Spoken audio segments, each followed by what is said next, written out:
Salut la compagnie, c'est Jules Melon et aujourd'hui on se retrouve pour un petit podcast bonus sur un film britannique sorti ce mercredi en salle chez nous en France, One Life, ou en version française, Une vie, réalisé par James Hawes qui vient de la télévision et qui nous propose ici son premier long au cinéma. Il en fera un autre prévu plus tard cette année, un film d'espionnage avec Rami Malek. Mais restons donc ici sur ce drame biographique qui a pour acteur principal le grand Anthony Hopkins, dans le rôle de Nicholas Winton, qui est un héros, clairement, britannique, mais également dans le monde entier, vu ce qu'il a fait à la fin des années 30, et bien sûr, le film va parler de ça.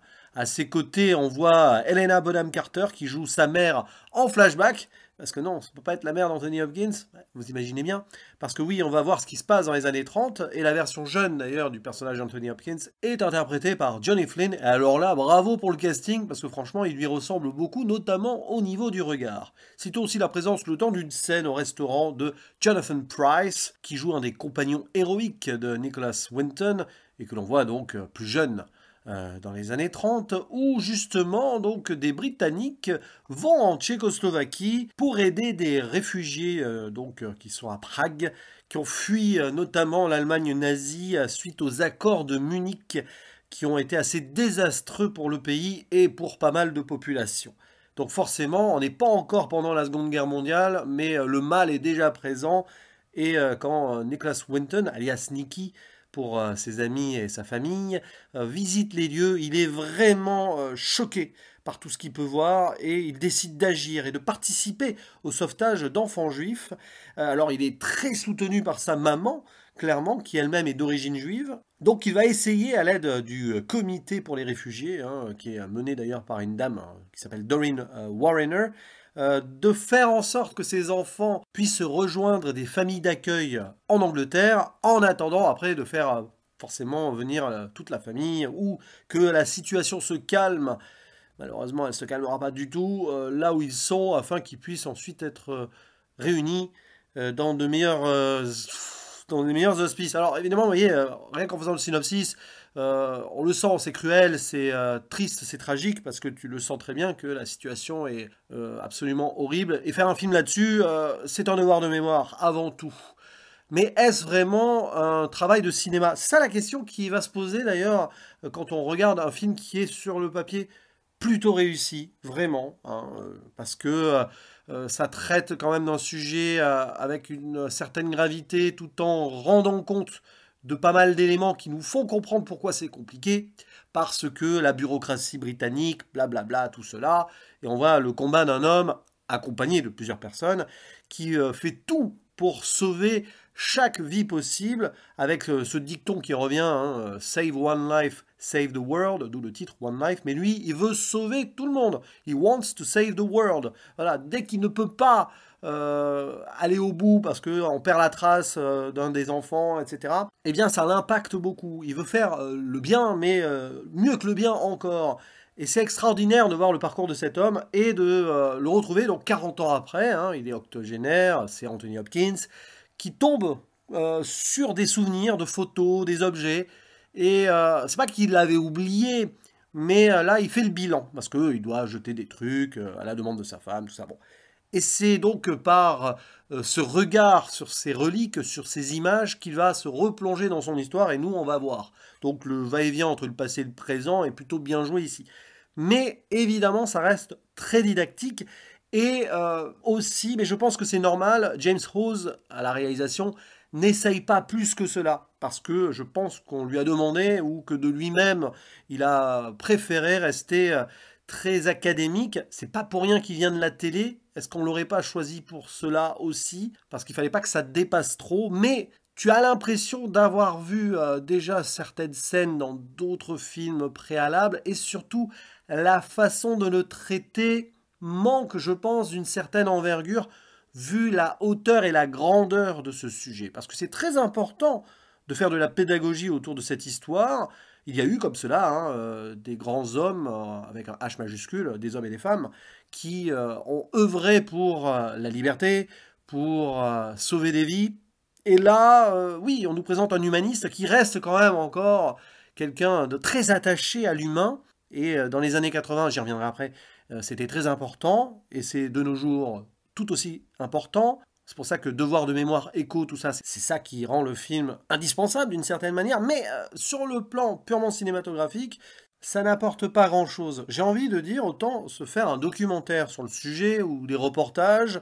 Bon, on est très content de trouver un Anthony Hopkins très impacté, notamment vers la fin, parce que forcément il va y avoir des choses, hein, mais j'en dis pas plus. Le final, clairement, ne peut pas ne pas vous émouvoir. Limite, on vous prend un peu en otage sur l'émotion, mais bon, c'est pas grave. C'est un rôle pour lui, parce que c'est un immense acteur qui est une personne humaine très belle aussi, et le voir interpréter un tel héros simple, c'est assez touchant. Mais voilà, à part cela, rien ne va vraiment rester dans les mémoires, si ce n'est l'histoire en tant que telle. Alors, clairement, si vous n'en savez pas trop sur cette grande histoire d'humanité, oui, c'est important de le voir comme cela pour se renseigner, hein. C'est une façon aussi pédagogique d'en apprendre sur notre passé. Donc pourquoi pas amener les plus jeunes aussi, parce que finalement ça peut être tout public, mais bon, il faut que les enfants puissent rester attentifs devant. Ça peut être un bel exercice quand même, mais évidemment, en tant qu'objet du 7e art, ouais, allez, on va dire que le sujet transcende l'importance même de la réalisation, mais quelque part, on peut s'attendre aussi à autre chose. Après, il y a cet aspect politique qui est effleuré. C'est presque embêtant, même si c'est au moins là, de distiller comme cela l'idée que dans les années 80, on entend à la radio au début, au Royaume-Uni, il y a une politique clairement qui pousse à la déportation certains réfugiés. Pourquoi? Parce que 1987, hein, je crois que c'est, nous avons Margaret Thatcher, première ministre, au pouvoir. Et elle n'était pas très chaude à l'idée donc de voir de l'immigration dans son pays, clairement, hein. Et plus tard, il y a comme un petit écho quand il va voir une historienne qui lui a proposé, tiens, parlez-en aux États-Unis, au président. Et là, Nicholas, il le dit, ouais, j'ai communiqué avec la présidence, mais il m'a jamais répondu, le président. Bah, à cette époque, c'était Ronald Reagan. Donc oui, forcément, hein, Thatcher et Reagan, les réfugiés, à l'époque, ils s'en fichaient complètement. Et donc, devoir de mémoire à ce moment-là de la société britannique et même mondiale, hein, les années 80, c'était intéressant de remettre en avant donc ces archives, hein, par rapport aux souvenirs qu'il retrouve ici dans ses papiers, et ainsi il contacte la télé, et hop, c'est intéressant parce que là, oui, à l'époque, j'imagine, au Royaume-Uni, beaucoup de gens ont dû découvrir l'histoire grâce à une émission qui est pop à la base, hein, mais il se sert de cela, de l'audimat, pour en parler au plus grand nombre. Donc, quelque part, James Hawes et tous les producteurs derrière, hein, c'est produit par la BBC d'ailleurs, peut-être se servent du cinéma, comme lui, Nicolas s'était servi de la télévision à l'époque, afin de rappeler aux gens que oui, il y a eu ces histoires-là, et que peut-être de nos jours, hein, l'histoire de certains réfugiés d'aujourd'hui, qui souffrent, etc., qui sont poussés à l'exil, malheureusement de toute façon c'est le cas depuis très longtemps dans l'histoire de l'humanité, hein, bien sûr, eh bien c'est pertinent, pourquoi pas, de le proposer ainsi sous forme cinématographique, même si justement,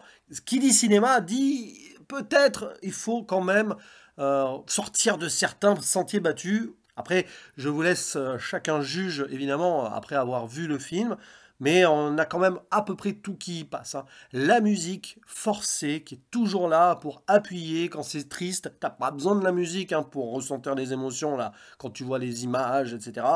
Quelques moments donc dans le passé où forcément tu insistes un petit peu, hein, sur ces enfants, ces familles, notamment dans les trains. Alors il y a l'écho très morbide et tragique de ce qui va se passer clairement et directement, frontalement aux yeux du monde pendant la Seconde Guerre mondiale, mais c'était déjà le cas avant. Donc de toute façon, on voit ici l'horreur qui se met en place.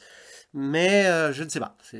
Mais après, bon, voilà, c'est quelque part le passage obligé pour un biopic traditionnel afin que le message passe en priorité avant qu'il ne soit totalement étouffé par la forme. Et sur ce plan, je suis un peu d'accord, mais ça n'empêche pas d'essayer quelque chose dans la narration que le film ne va pas forcément trop tenter. N'hésitez pas à dire en commentaire ce que vous pensez de ce métrage, si vous connaissiez cette histoire ou non avant, la performance d'Anthony Hopkins, bref, à vous la parole. Il ne me reste plus qu'à vous dire à la prochaine, ciao.